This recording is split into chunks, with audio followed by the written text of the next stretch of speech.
New tonight, it's tragedy after tragedy for the family of DaRon Craig, the Portland man who was killed when a car struck him on Northeast Martin Luther King Jr. Boulevard last week. Well, just hours after the vigil for DaRon, his family's house was damaged in a fire. Let's bring in our Ariel Yakabazi live tonight at the home in Northeast Portland. Ariel, this family can't even stay in that house right now?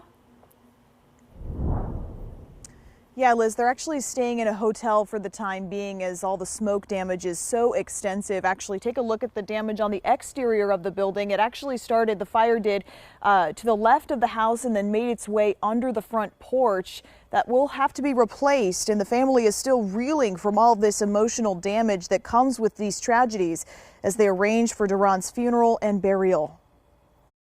The flames were coming up from under the porch. Angeline McKinney Craig shares the damage of a house she once shared with her ex-husband, DaRon Craig, and their children, just days after his untimely death. I just broke down on the ground because how much more can you lose? How much more can you go through? DaRon was hit by a car, which eventually hit another person and car on Northeast MLK last week.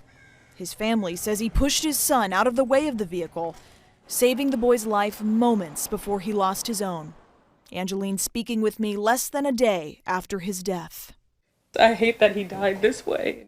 Now she and her kids are staying in a hotel after a fire started Saturday morning, hours after a vigil for DaRon. Well, the fire started over here. Fire investigators say this may have started by a barbecue sitting on bark chips near the house.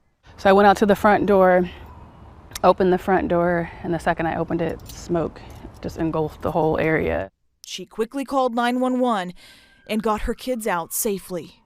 And all I could think about is, this was our only stability, that we had. And it just all was happening all at the same time, and it was just too much. As they slowly rebuild, Angeline says the whole community has come forward to help her family in any way they can, bringing them food, sending them prayers, and donating money to the GoFundMe for DaRon's funeral expenses, which has raised nearly $26,000 so far. Angeline now has some sense of hope during this tragic time for her family. That's all I can do is just believe that, the community has been great. And so I have to believe that, no matter what, we'll be okay in the end through all of this. I asked Portland police what caused the crash that killed DaRon and injured others, but they say they're still investigating the cause at this time.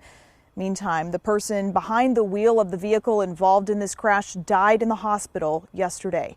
We'll continue to bring you the latest updates on air and online at KOIN.com.